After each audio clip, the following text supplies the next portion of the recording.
उपस्थित असलेले मान्यवर, माझे गुरु दवन सर, द्वारका भाऊ पाथरीकर बापू, माझे मित्र आणि सिनियर आणि या आपल्या रिजनचे कृषी विभागाचे विभागीय संचालक साहेब, मोठे साहेब, तुकारामजी मोठे साहेब, गुरु आपल्या गेवराईचे गुरुजी आणि पगार साहेब, मुंडे साहेब आणि आपण सर्वांचं मी या यश कॉटन कंपनी लिमिटेड अंतर्गत यश ॲग्री मॉलचं उद्घाटन प्रसंगी आपले सर्वांचे स्वागत करतो. आज ही आपण यश ॲग्री मॉलची ही जी संकल्पना आहे, ही संकल्पना PPP अंतर्गत आपण राबवत आहोत. ही संकल्पना बीड जिल्ह्यातच एक उपक्रम आहे, ज्याच्यामध्ये PPP म्हणजे सर्व शेतकरी पण सहभागी आहेत. आम्ही कृषी पदवीधर जे आहेत, हे आमची एक टीम आहे कृषी पदवीधरांची, ही याबरोबर सामील आहे. पुरवठादार जे आहेत हे या संकल्पनेत सामील आहेत. आपल्याला सेवा देताना आपल्या गेवराईची माती, आपल्या गेवराईचं वातावरण, पाण्याची उपलब्धता, ह्या सगळ्या गोष्टीत अभ्यास करतात.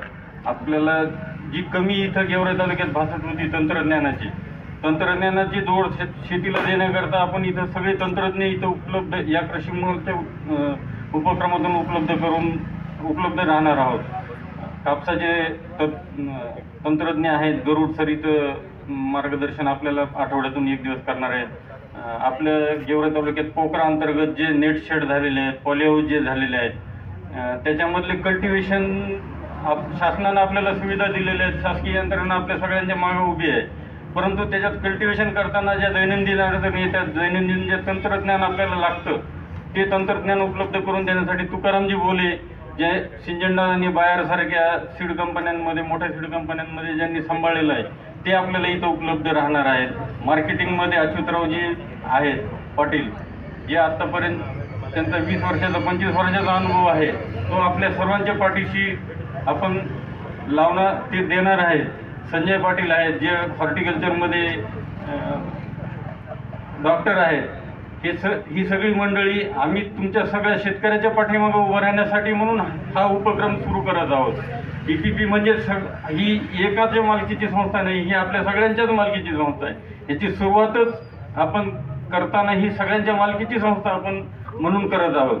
ही कोणाची एकाची मालकी नाही आहे याची. हे PPP म्हणजे कंपनी लिमिटेड आहे. याच्यामध्ये पुढचे जे तुम्हाला सुविधा उपलब्ध करून देणार आहोत, शेतकऱ्यासाठी लागणारे सगळे बियाणं असतील, माती परीक्षणापासून उत्पादन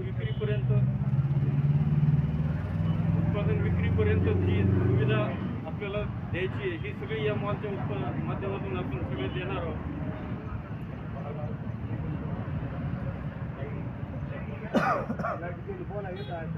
उत्पादनापर्यंत आपण यावर्षी कापूस उत्पादनातला काही भाग खरेदी करणार आहोत.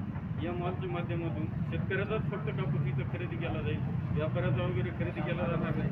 फक्त शेतकऱ्याचा माल खरेदी केला जाणार आहे. पुढच्या सीझनला मात्र आपण कापसाचं ब्रँडिंग करणार आहोत. कापसाच्या बियाण्यापासून उत्पादनापर्यंत पूर्ण प्रक्रियापर्यंत ह्या मॉलच्या माध्यमातून आपण राबवणार आहोत. त्याचा प्रत्येक गोष्टीचा फायदा हा शेतकऱ्याला, उत्पादकाला, सगळ्यांना मिळणार आहे. ही संकल्पना मी आपल्यासमोर ठेवत आहे. या माध्यमातून कशी यशस्वी करायची, याच्यात कसं सहभागी व्हायचं, सर्व शेतकऱ्यांनी, माझं आव्हान आहे सगळ्यांना की त्या सर्व शेतकऱ्यांनी याच्यामध्ये सहभागी व्हावं या उपक्रमामध्ये आणि आपलं उत्पादन वाढवावं. शेतीचा खर्च कसा बेसिक याचा ऑप्टिमम खर्च आणि ऑप्टिमम यील्ड या तत्वावर आपण शेतीला सपोर्ट करणार आहोत, शेतकऱ्याला सपोर्ट करणार आहोत. हेच या मॉलचं उद्दिष्ट आहे. शेतकऱ्याचं अर्थशास्त्र सुधारलं पाहिजे, उत्पन्न वाढलं पाहिजे. एवढं बोलून मी माझे 2 शब्द संपवतो. लाईट गेल्यामुळे थोडासा कार्यक्रम आम्हाला थोडं ओढावं लागेल आपल्या त्याचा थांबून. तर विनंती करतो की सर्वांना, मंचावरील सर्वांना अशी विनंती करतो की त्यांनी आपल्या दुकानाचं यश ॲग्री मॉलचं उद्घाटन करण्यासाठी कृपया मॉलसाठी जावे.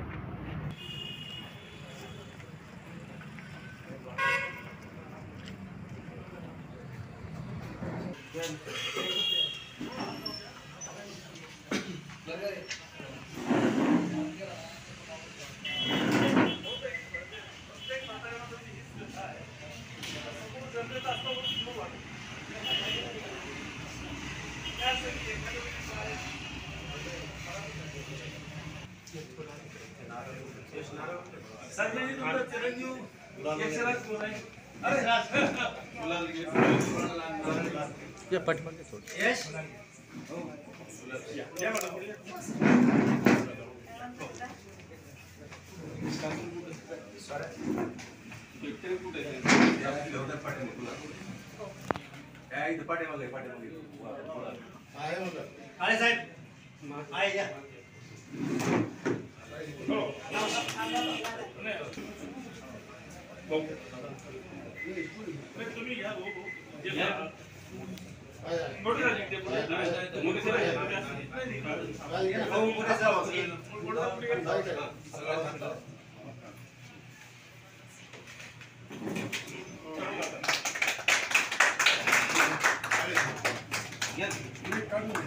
शक्य नाही.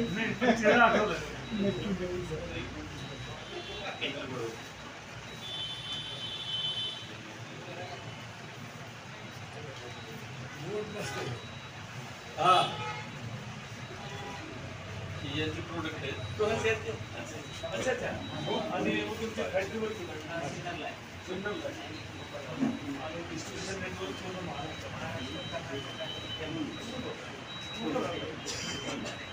आणि सगळं eco friendly product. Eco friendly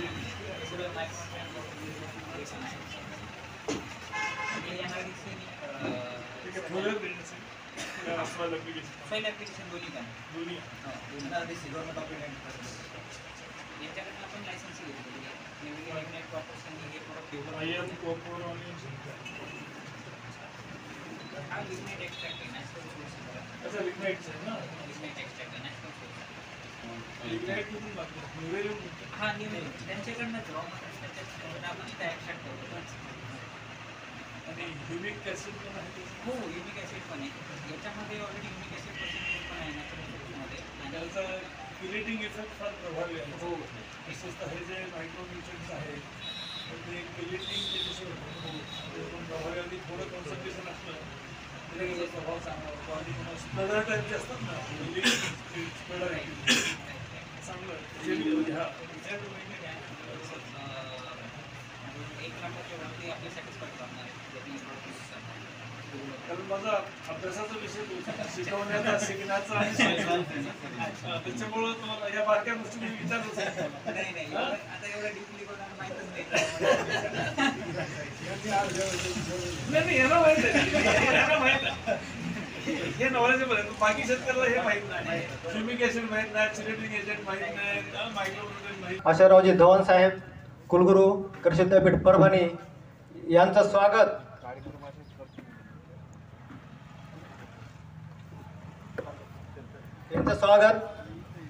पुष्पहार घालून यश ॲग्री मॉलचे proprietor chairman advocate Sanjay Kale हे करतील.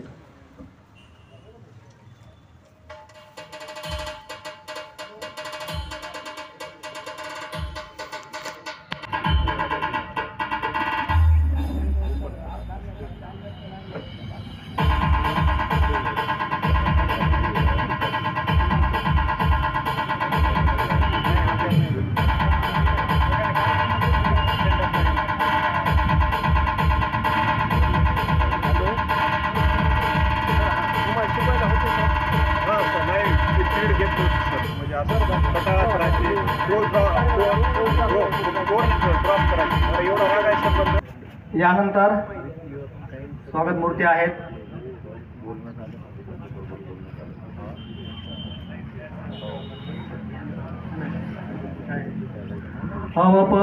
गोगे महाराज यांचा सत्कार कुमार यश काळे करतील.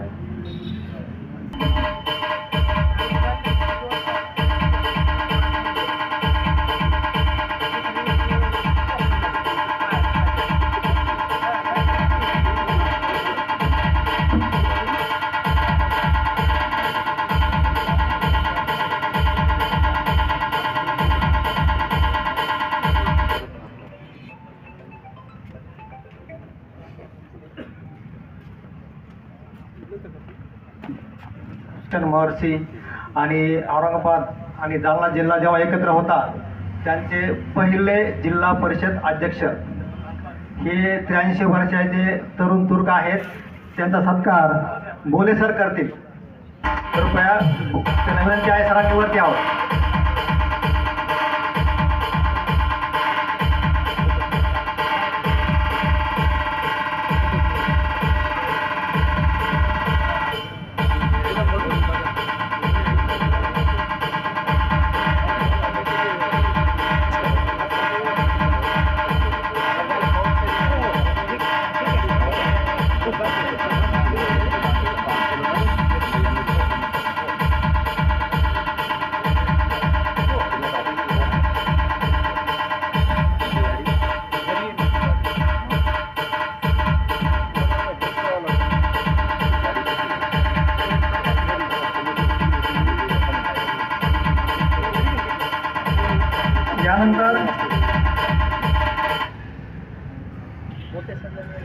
यानंतर आजच्या कार्यक्रमाचे प्रमुख पाहुणे डॉक्टर श्री तुकारामजी मोटे सर, विभागीय सहसंचालक कृषी विभाग संभाजीनगर यांचे स्वागत यश काळे करतील.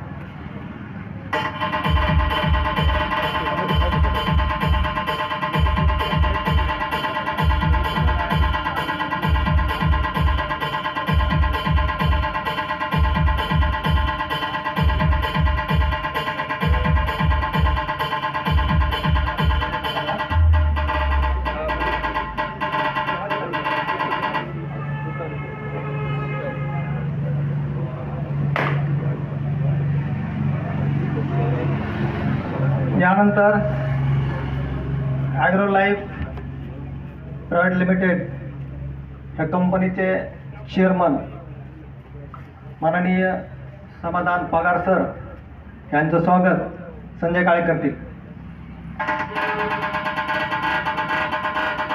DJ Asif SK.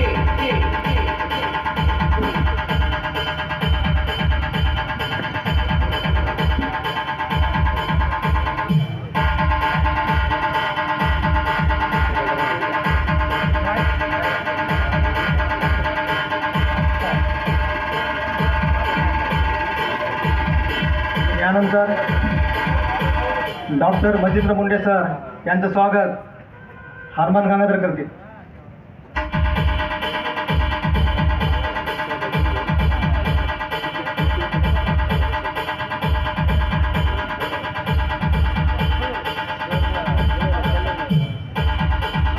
श्रीमती नियुक्ती पाडगावकर मॅडम, कार्यक्रम समन्वयक KVK खामगाव यांचं स्वागत आमच्या जयश्रीताई काळे करतील.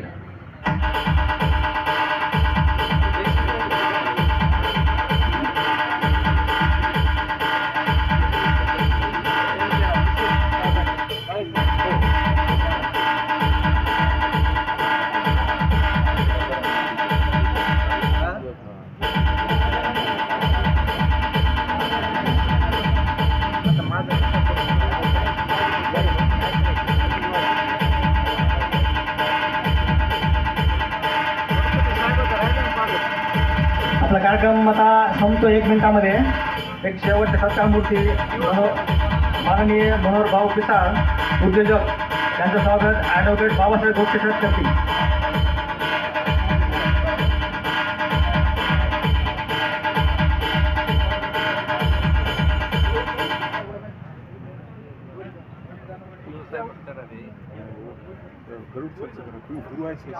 माझे आता गुरु वर बसलेत गुरुची गुरु आहेत ना वरी पंढरीला चलित नाही. आपली पण फी एवढंही झाला. जान मोहम्मद भागवान नगरसेवक यांचा सत्कार कैलास माने करतील, शिवसंग्रामाध्यक्ष. आणि लगेच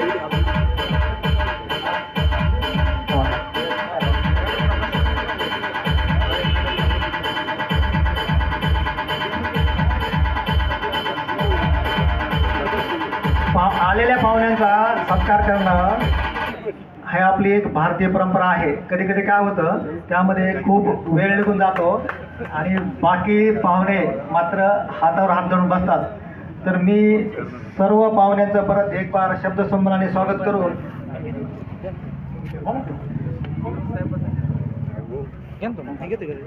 तर आता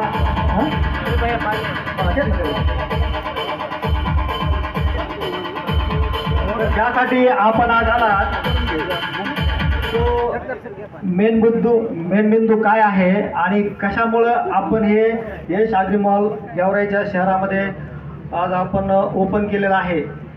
तर काय आहे की अनंत काळापासून आपण शेतकरी करतोय, पण आज असं बघतोय आपण की 98% शेतकरी हा कर्जबाजारी आहे. त्याला अनेक कारणं असतील, राजकीय कारण असेल, सामाजिक कारण असेल किंवा पर्यावरण असेल किंवा अनेक कारणं असतील. तरी परंतु याच्या खोलात जाण्यापेक्षा आपल्याला सोल्युशन काय देता येईल, त्याच्यावर काय उपाय करता येतील आणि उपायाची मलमपट्टी न करता आपण सर्जरी करूयात. आणि यासाठीच यश मॉल अंतर्गत आपण अशा काही गोष्टी उपलब्ध करून देतोय की कदाचित महाराष्ट्रामध्ये असे जे योजना आहेत तर खूप कमी शेतकऱ्यांना माहीत असतील. तर मी विनंती करतो, आज डॉक्टर ॲग्रो लाईफ या कंपनीचे जे ट्रेनर आहेत किंवा डिटेल्स कंपनीचं प्रोफाईल, नेमका उद्देश काय, व्हिजन काय आहे, तर मी शांतराम सरला विनंती करतो की त्यांनी कृपया मंचावर येऊन आजच्या कार्यक्रमाचं मेन हेतू काय आहे ते समजून सांगावा. तर कृपया सर्वांनी एक 10 मिनिटासाठी 15 मिनिटासाठी कानाचे सूप करून हे ऐकून घ्या, कारण अशी माहिती मला तरी वाटतं आतापर्यंत तुम्ही कधीही ऐकलेली नसेल. धन्यवाद शांताराम सर, तुम्ही या आणि लोकांना गाईडन्स करा. थँक्यू. आभार इंदोळे सर.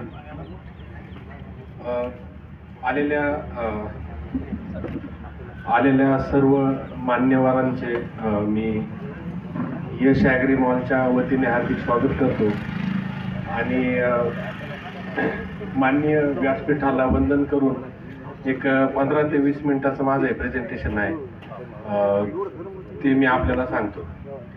आता जसं इंदोळे सरांनी सांगितलं की 98% शेतकऱ्यांवरती कर्ज आहे.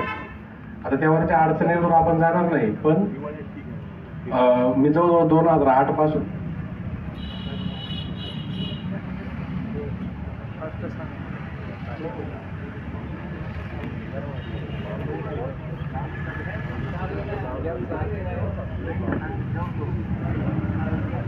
आपल्याला सांगितलंय की 98% शेतकऱ्यांवर कर्ज आहे.